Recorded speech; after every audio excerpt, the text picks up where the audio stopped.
Ready. Hi folks. Well, little Brownie here, he's got a habit, and what it was is when you start to get on, he wanted to walk backwards as you approach the stirrup, and then when you did get your leg up over, he wanted to go forward. And what I did was when I went to get on the ground, flat ground, you know me well enough now that both my knees don't work very good anymore, so I have to kind of get creative to school a horse. But the key is you'll hear the cricket and you see my reins down, so I want the horse to know that you don't have to get worried just because I'm getting on and off of you. And so when he steps back on flat ground, I just run him backwards. They don't like getting run backwards. In other words, you bump the bit and you run them backwards, then you lead them back up where they were. Don't try to get on where you quit running backwards. Go back where you were and then offer it to them again. And it's kind of like when you're working a cow. It'll take 3 times, then they actually believe you. So the other way to do it is to put their back feet against or their hind end against the wall or the trailer. Or in his case, I just put his back feet by a bank, and it's hard for him to back up a bank. These are just trivia things. And then the getting on thing, I'll set my reins so that as my foot leaves the ground, that's when they usually step, which is your most vulnerable position. That's when you stand in one stirrup and then bump him and stop him. You're halfway on. And as long as you're balanced, it's a pretty good position to be in. Then you bump him and he stands, then you can throw your leg over. So that's what I'm going to show you. I think with that method, we've noticed a lot of people when they get on, they pull back on the saddle instead of going forward. Yeah. And angle their body over the horse. That's a good point, because you know what? I'll bet you it was 5 years ago, there was a cowboy. The only comment he made, and I never forgot it because I always turn my stirrup and get on at the shoulder. He said, at least you know how to get on a horse. And what he meant was that's a proper way to get on. You learn that from riding broncos that'll reach up and kick you in the femur. And it's also, as you swing up, you're in the correct position instead of hauling back on the saddle like Deb said. So there's a lot to that. So once again, depending on your skeleton and your knees, dictates how you're going to actually get on. Because I'm not done riding by no means, but I gotta do what I used to make fun of. So well, and even a small horse like this, we're tempted, and justifiably so, to get on with a mounting block, and that's fine. But there might be a time when you don't have a mounting block. Yeah, when you're outside, sometimes you're in flat ground. Right across the playa sometime in Nevada, and you'll see what I mean. All right, so this is... And I'm not going to set him up to fail. If he does it great, he does it great. So I'll get off here. And when I get off, I always have my reins in my hand, and I grab the mane. And I hold on to my lariat so that I can step down. Now, he wants to back up, so I'll make that uncomfortable. Out. Casey doesn't think he's doing that right. So what you got to know right now, when I turn around, if he backs up, I'm not getting on him. I'm just going to turn around. I can see him loading up his body. Left hand rein, right hand rein, left hand rein. You can see him loading up. He's rocking back. No rein. Feet didn't move. Feet moved. Put him back. Feet didn't move. I ain't getting on, horse. I'm getting on over here.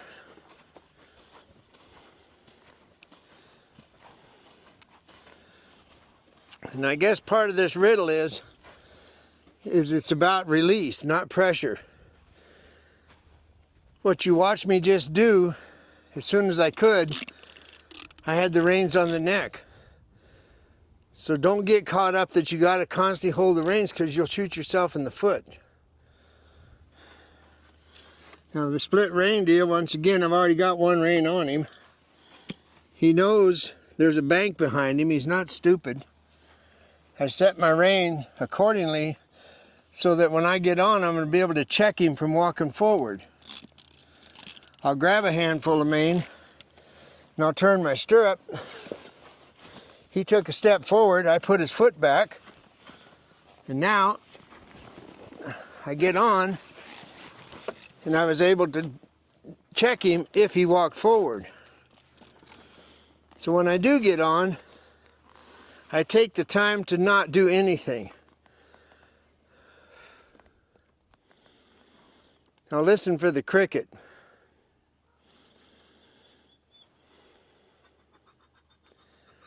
So for me personally, what he's doing is he's wondering when I want to go.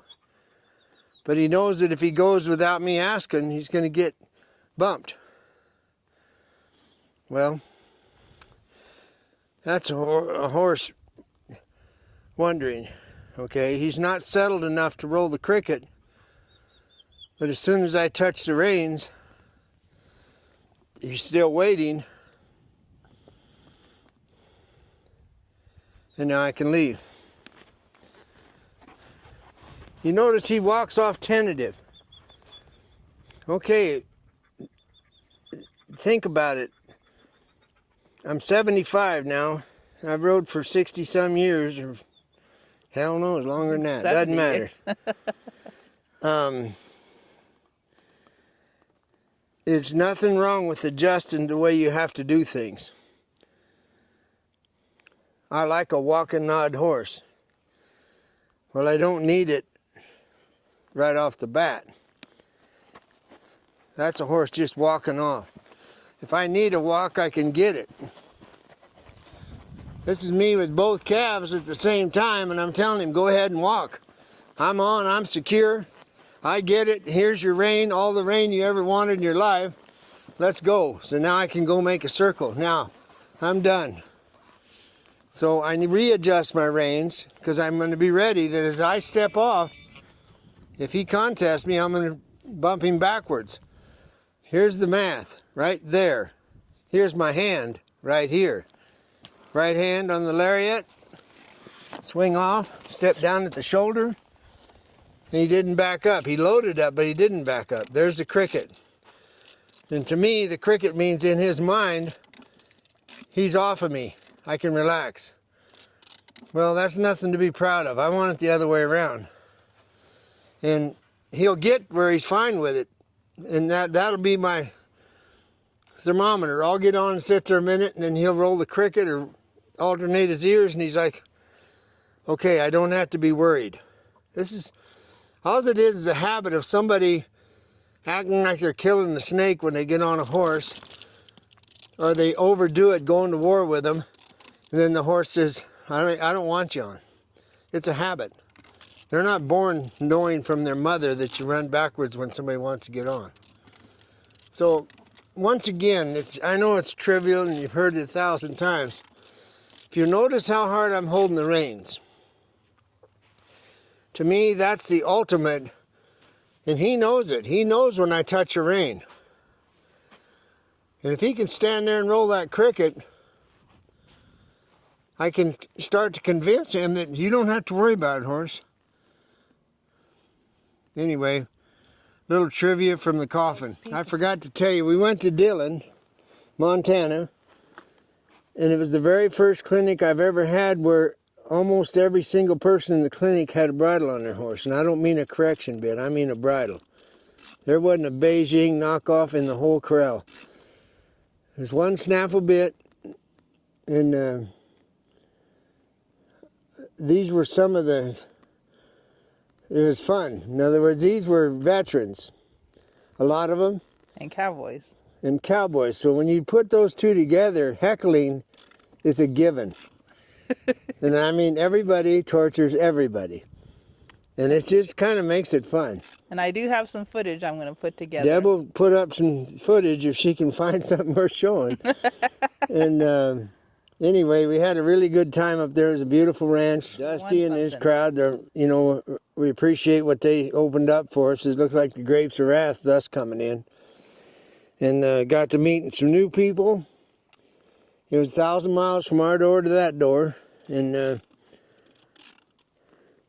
anyway, everything was good. So thank you to all the folks who were in it. And Dusty, you and your crowd, thanks. But you awarded a Rieta to somebody. Yeah, I did. And man named Doug up in the Bob Marshall. He packs in the Bob Marshall. He brought a pack horse to a roping clinic.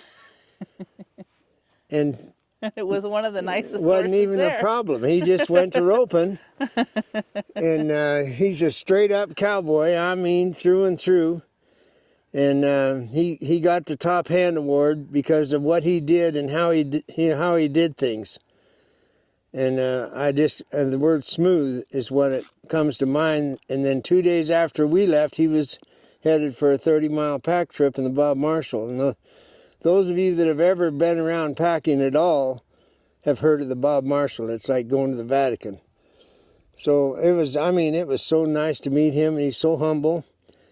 And we got to meet a young couple that came to watch, and I ended up putting her on this horse to rope, and she did a great job. Oh, and we want to thank Jeremy Morris for helping us out. Jeremy Morris, of course, when he shows up, that kind of sets the tone for what's going to happen around there. He helped with a lot of our students. He filled in, and then I want a special thanks.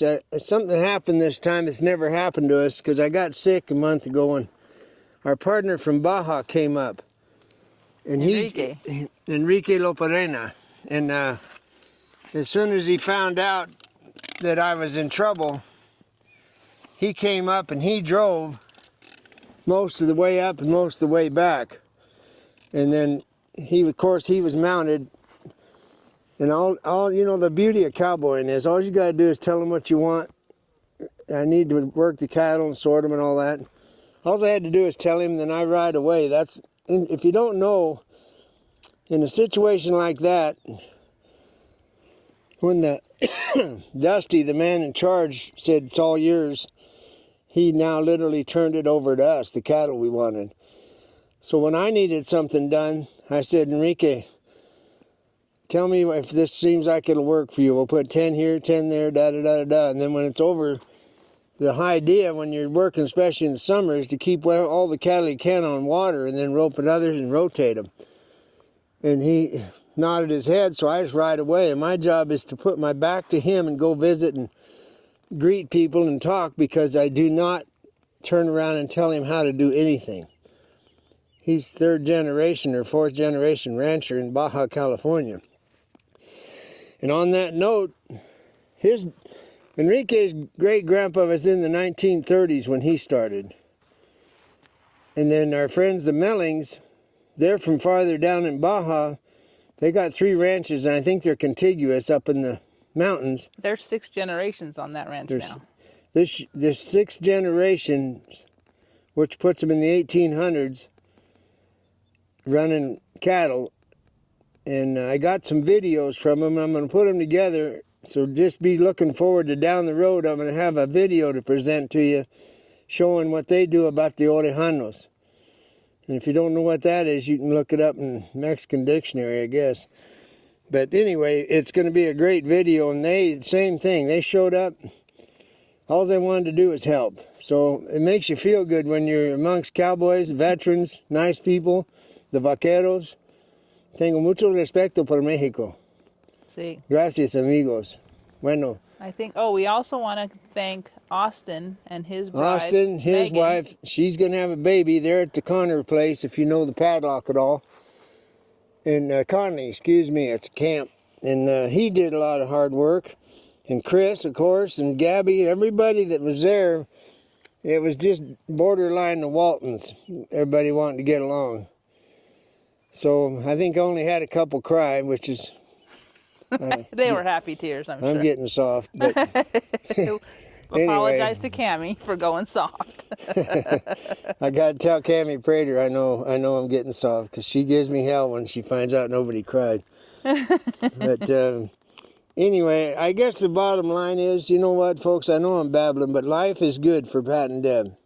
Really good. My skeleton's contesting me, but I don't care. Do you want to tell them your new schedule? No? I will then. Goodbye. Pat has decided he's going to work 5 days a week only and take 2 days a week off. Now, here's the funny part, though. He hasn't said necessarily which 5 days and which 2 days. So that's the battle we're fighting.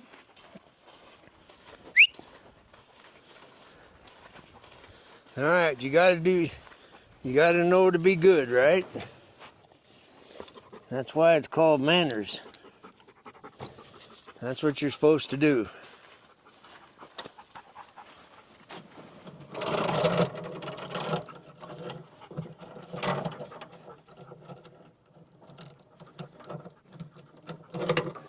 Hey, Casey.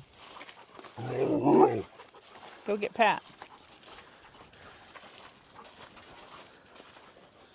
That's a good dog.